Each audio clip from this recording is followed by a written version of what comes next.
You would never know there were women involved in this industrial revolution, but there were several. Kovalak, a lady, invented Kevlar, the thing that goes into bulletproof vests and the helmets that people wear in armies, are just protective gear. Then you've Hedy Lamarr. Have you heard of Hedy Lamarr? Oh, great. Well done, Ola. Yay. Almost heard of it. So Hedy Lamarr was an actress, actually. She was quite a well-known American actress. The thing she did, and actually Google recognised her last year, she had a large part to play in broad spectrum technology. In other words, the backbone of our mobile phones. You would never know that. We're too quiet. Work hard, go to school. Most people in this room, the ladies will have done, and so the gentlemen will have done very well at school.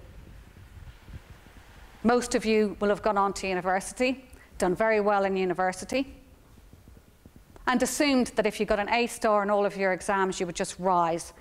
And you do, but you have to shout about it and bring other people behind you. And the people you've got to shout to are the teachers at school that you went to, actually, and your mums, and your grannies, and your nieces, and your nephews, and your children. Because this is the same for boys and girls aren't shouting. There aren't enough people doing technology, either male or female. It's just really bad for women. Then we have Grace Hopper. No? Yeah, lots of first lady invented the compiler. And of course, this is, do I have her? Oh, she's not there. So this is the fourth industrial revolution. It's happening now. A little bit scary. I think some of these pictures look kind of scary. Don't they look like, ooh. But it's going to change everything. It's changing everything now. You look at the technology that's coming into your home, Alexa, you know, you can do your heating from here. I can turn my heating on from here in my house in England and make sure that it's warm when I get home. The difference is if you don't have women as part of this picture, so there's the first, second, third, and fourth. And that's where we are now. And we're in a mixture. I have experienced some of the third because I'm old enough to have. And there's some of the fourth. And people do not know that women are involved in this revolution. And we have to go out and tell them that they need to be involved in this revolution. And the reason we do is because there's every reason to suggest that society will change completely during this fourth industrial revolution. You can see, in my view, some of the political implications in the US of the third industrial revolution. People in the Rust Belt in the US think all the jobs have gone to, you know, to Mexico. Even in the last 10 years, car production, part of the second industrial revolution, needs 10 times fewer people to make cars now than it did 10 years ago. Depending on the numbers you look at, it's about 10 times fewer. That's extraordinary, and everything is going to change. You have a mobile phone. Very soon we're talking about driverless technology. Terribly exciting, unless you're somebody who drives a car for a living. People have to know that this is coming down the track. If you're in technology, and if I describe something to you, and later on today we'll have various people talking about the Internet of Things in your home and in your life, you can picture going to work in the mornings in a driverless car, maybe a driverless moped. We are in Barcelona. So driverless car drives you to work. You get out of the car goes, I think I need an oil change. The car goes, contacts a garage nearby, and says, who's got room to do my oil change today? It drives itself to do an oil change. It gets to do an oil change, and it discovers it needs something extra fixed. So it goes and it calls another car to come and pick you up from home, to bring you home, because it needs to stay in the garage overnight. It tells you on your phone, I'm going to send another car to you. I'm going to pick you up in this car, and I'm going to bring you home. It's done all of that on its own. Nobody made any phone calls. You didn't have to think about it. If you're a man, I would suggest you think that's fine. If you're a woman, you are more likely, and today would be the same thing potentially, to think, oops, I've got to pick the kids up from school. I've got to make sure mum's groceries have arrived on time. I have a birthday party tomorrow. I've been told the kids have to dress up like Harry Potter for school tomorrow. I've got all these other things to do. If you're not involved in the technology, it will stop there. If we are involved in the technology, guess what? It will text the school to say, I'm not going to pick up the kids today. The car that's going to come and pick up the kids has got a different car registration. It's a pink car, not a blue one. It'll send a message to my phone. It'll send me the picture of the car, so I know it's the car that's going to pick up the kids. It'll tell me, oh, I'm still going to send the groceries to your mum's house. I've looked in her fridge, she's run out of milk, she's run out of coffee. I'll put that into the order. Is that okay? You go, yes. It's your Auntie Maria's birthday tomorrow. Have you remembered the flowers? Oh, I'll send those. It completes the picture and makes your life easier. But it won't do that for you unless you're part of the picture. And the only way to have 10,000 women in this room is to tell them about it. They're not doing it just for the sake of technology. They're doing it to make life easier for themselves and other women, because there's a huge burden on women when you get to the middle part of your career and you want to stay in technology or medicine or anything else. You're looking after kids, you're looking after other people's kids sometimes, and you're looking after your parents on the other end, so you're sandwiched in the middle. And men have helped enormously over the last while. Certainly my husband is wonderful. I can safely say, if you want to get a great career, get a great man. That's true. He could say the same thing about me. But that is what we need. And so we need to move, but we need to be part of the narrative. If we're not there, it'll just happen to us, not with us. So, oh, I've turned to again. Sorry. It's security conscious. That's the other thing, actually, is that if you are not involved in technology and if it comes into your home and you don't control it, it controls you, it's not great. How do you know that Alexia is not listening to you all day long? Even on your mobile phone. I spoke recently to somebody in one of the Secret Service people in England, and they can already take hold of your phone and see what you're doing already. It's not a difficult thing to do. So in case people think, and I can't emphasize this enough, this is a video, I think the next one's a video, because I can't see it, is a video that was recorded only a couple of years ago in England. And it's 5 to 7-year-olds, and it'll show you how early they stop doing some of the things they think they should do. And if you listen very carefully, you'll hear a child say in the middle of this, oh, they must all be dressed up. So I hope this will play. It should start itself. Whoop. Here we go. It's going to, yeah. Is the sound on? Oh, sorry. I'll just stop for a second.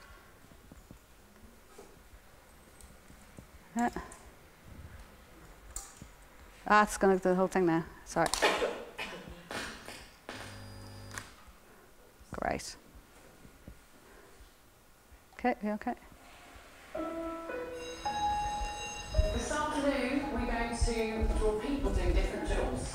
And the first job we're going to draw is firefighter. Have a think in your head what a firefighter looks like. What's your firefighter called?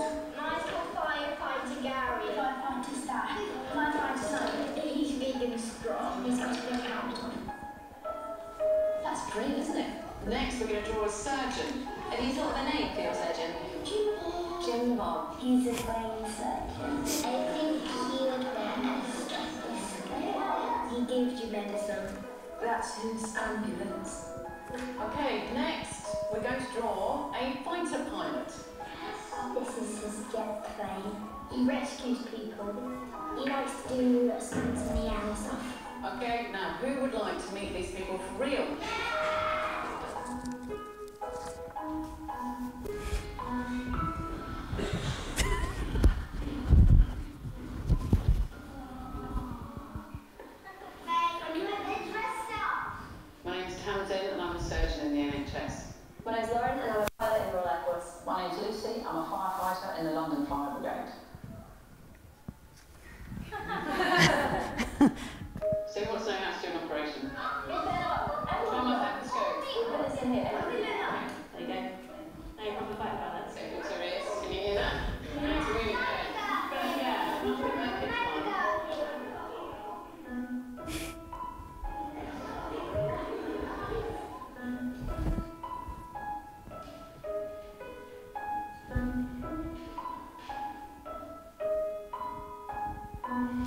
So this organisation are very good actually. So that, I think, tells a story all by itself. They have a benefit, whether you're male or female actually, because this isn't all about girls. First of all, I'd like to thank the men very particularly for being here today. In England, we call them, instead of ambassadors, the man-ambassadors for women in tech. So hugely helpful, because if this is all women in a room, we're just, you know, talking to each other again. It's very useful to have everybody here. But that is interesting. And we don't have a sexy uniforms that we can wear when we walk into schools. This is what they think is going to walk into schools. Oh, that's the fourth I've spoken about her. You know, she is Ada Lovelace, our hero. Bit of a funny lady, but she's the only one we know about. And just think of all the other ladies I mentioned. Actually, somebody who is worth mentioning, because if you think it's hard to find English women's names, it's not hard to find them when you go looking. In Spanish, whew, it's hard. But actually, I'm going to be very bad and pronounce Angela, yeah, Roots, a teacher. And she decided that people were carrying very heavy books, she's Spanish, carrying very heavy books to school. And she's one of the key people in terms of inventing electronic books. Have you heard of her? Good. Glad people have. Because I thought, well, you haven't heard of her if you're not Spanish, so she needs to shout louder even. So this is what tech looks like to most people. Mr. Geek. Who wants to be Mr. Geek? Nobody. Nobody wants to be Mr. Geek. He looks like a dork, nerds. For some reason, computers give you spots. I'm never very sure why. But what I would say to people, if you're any men or women in this room, if you have not gone back and spoken in your school to your teachers, please do. They will welcome you. Because teachers are quite afraid of teaching tech because they don't know about it either. They think coding is some strange thing. Tell your own story. This is what a technologist looks like. A middle-aged woman. I mean, she's beautiful, but really. But anybody can do this. Anyone.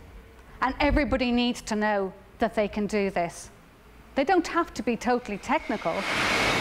Wow. Oh, I thought he crashed into the mildew. But they do have to be involved. And there's nothing stopping you. And this is not scary, it's not geeky, it's just an ordinary person. That could be somebody's mum, auntie, wife, whoever. And what you've got to do is tell them your story. What I do is tell them my story. I got my first computer. I know people don't think, some of you guys won't know there were computers in 1982, but there were. We were just starting to get PCs at home. No internet. Look at the spec on that. It was in colour. You basically used it on your TV. It was amazing. And that's why they put colours on the keyboard. The keyboard's really squishy, nice and tactile. You could buy it in kit form, which I did, but you could buy it straight out of the box. 48K, that's rock on.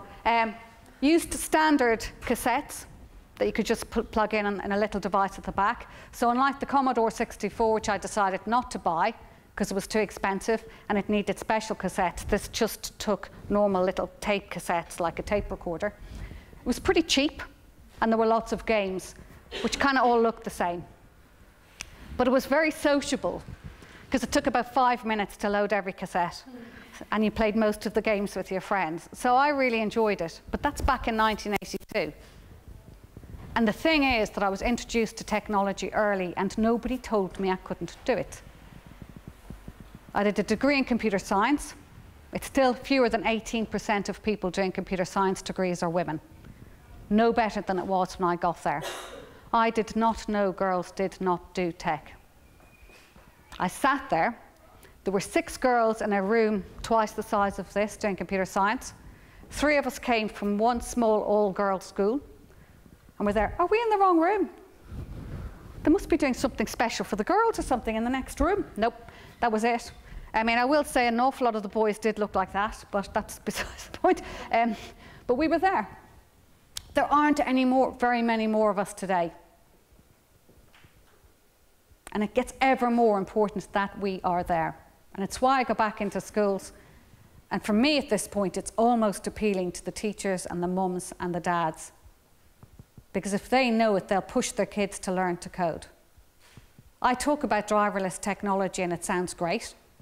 It sounds like it's 100 years away to people who are not technical. And for us, we know it's 10 years away, or maybe because it's a computer science type project, it'll be a bit late, but we will deliver it. So that was my first one. The games did all look the same, but they were in colour. And there were lots of ones that were geared towards, you know, it didn't seem very girly or boyishy to me. It just was just games on a computer. Very sociable, quite nice. And we, you know, hello world, we could start to code on this as well. So it was wonderful. Thing is, for me, is it opened doors. It opens doors. It's meant that for me, I was born on I'm Irish, small craggy island on the edge of Europe. I've been able to live in Poland, I've been able to live in England, I've lived in the US. It opens doors. You can go anywhere. Or, for some people, which is very important, they can stay somewhere where they belong or where they feel most comfortable in their own hometowns and do this. It gets easier and easier to set up a business in technology. And the reason it does is because you don't need a big machine anymore. You can operate out of the cloud. I hate the word cloud, actually. It's just infrastructure that's available for anyone to use.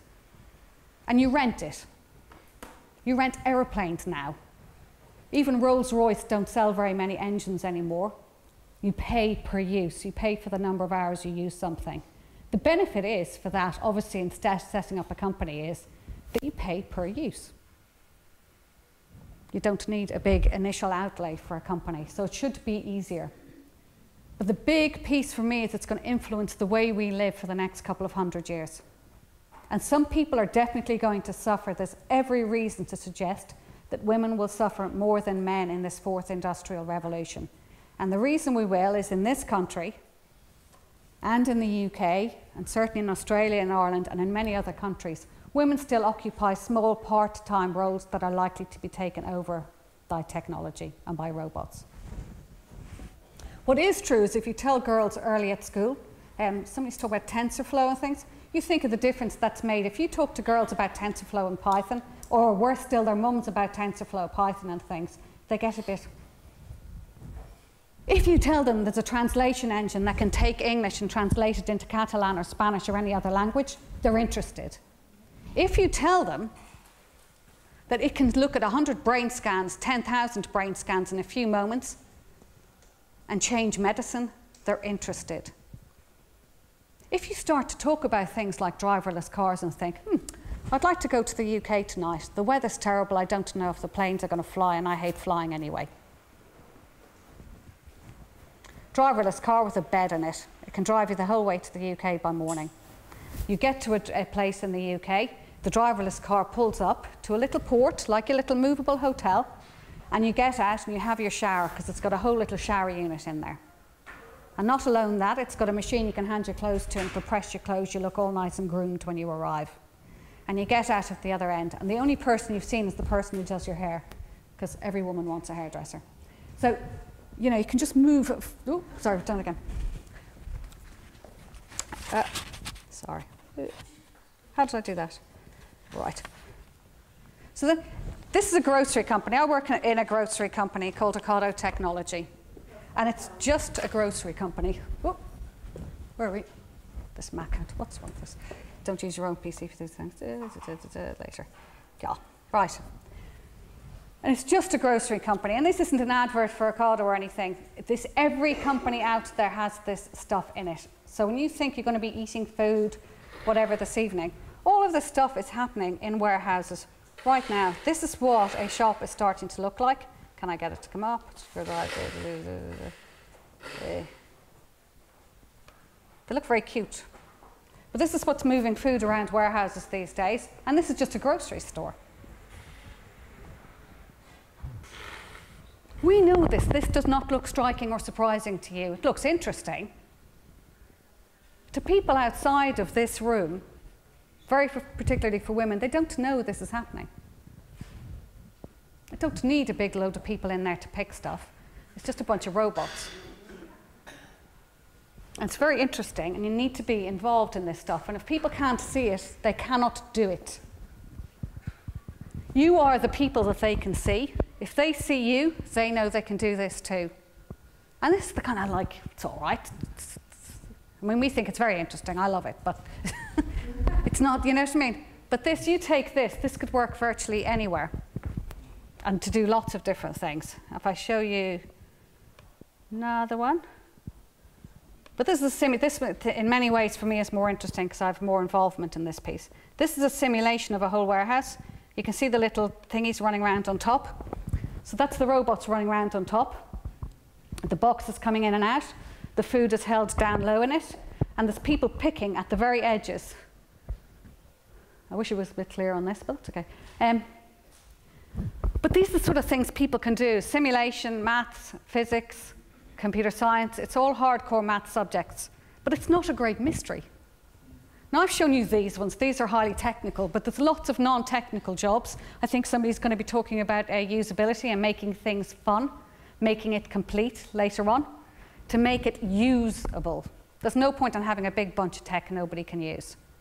You want tech in your home, particularly perhaps if you're a carer at home, so you can leave the house and know that your grandmother is safe because you can press a button.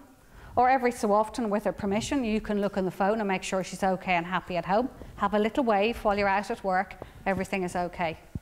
But that is the technology you want. A practical application in your life that's useful for you. So that's enough of that one. So what I'm saying to you is get out there, get talking, let people know we are here. And let them know about the influence and the impact the technology is going to have on their lives, very particularly younger women, which you guys are, but I mean much younger than you again. And talk to their teachers and make them unafraid of this, because there's something about schools that still feels like... But even the history lesson, and even talking about the difference it can make, is exciting. You know this. I'm not telling you anything you don't know already. But what we often don't know is that we need to be doing this stuff. You know that at work you're less likely to ask for a promotion and a pay rise than men. I'm at the higher end of an organisation, and I must get, even relative to the number of men and women in the company, I must get 10 times as many men asking for better titles, better pay. If you don't ask, you won't get. This isn't a university system that gives you an award, a prize for having an A.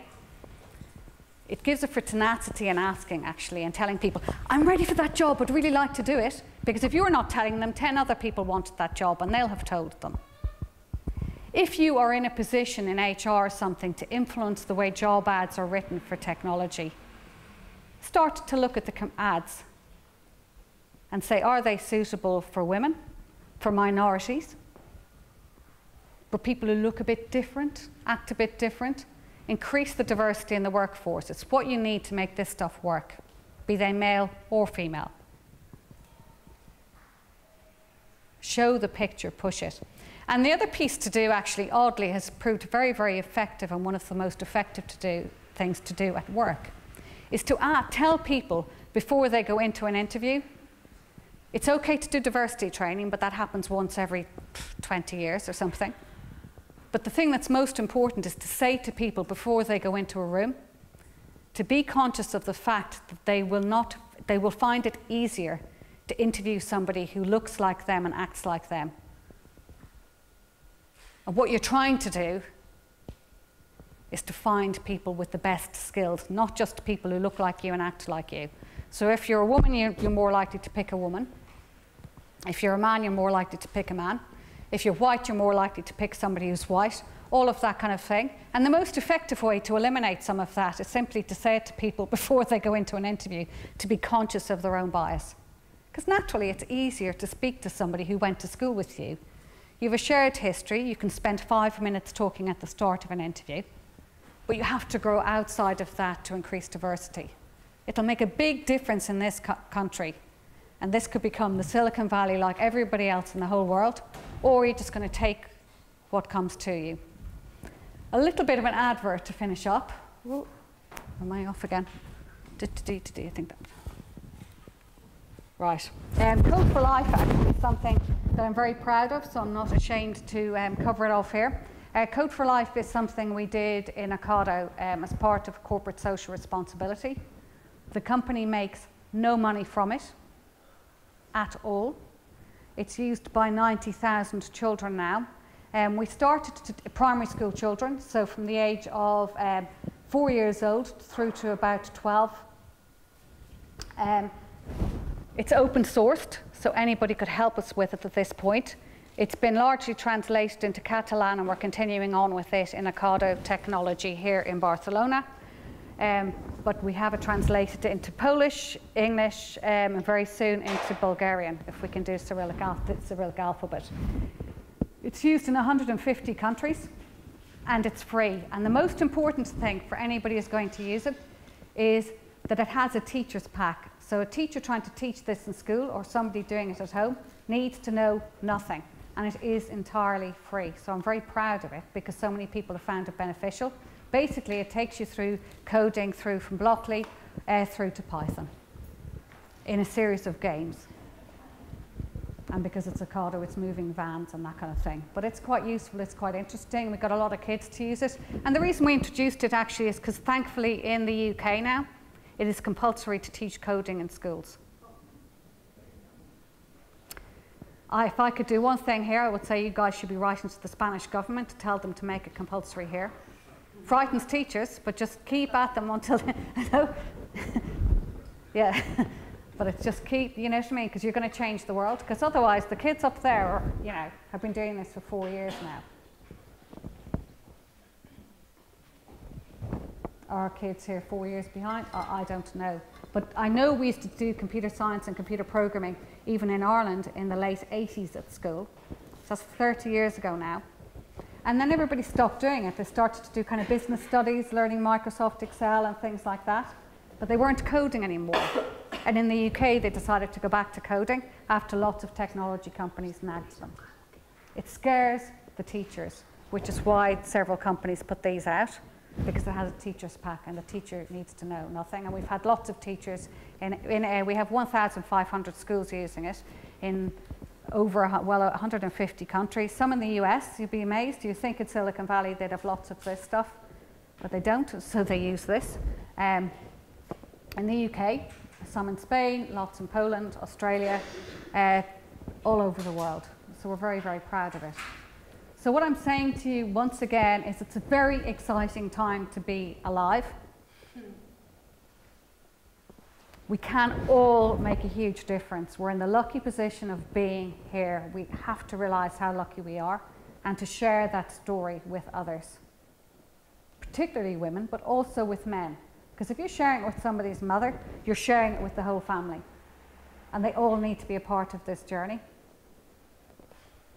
Otherwise, the changes, again, political, you know, society, you know, everything like that will become, you know, slaves to robots, not the other way around. And you want the technology to work for you. And to do that, you have to be part of the story. So my line at the end of this today is, ladies and gentlemen, go forth and multiply. Thank you. Thank you.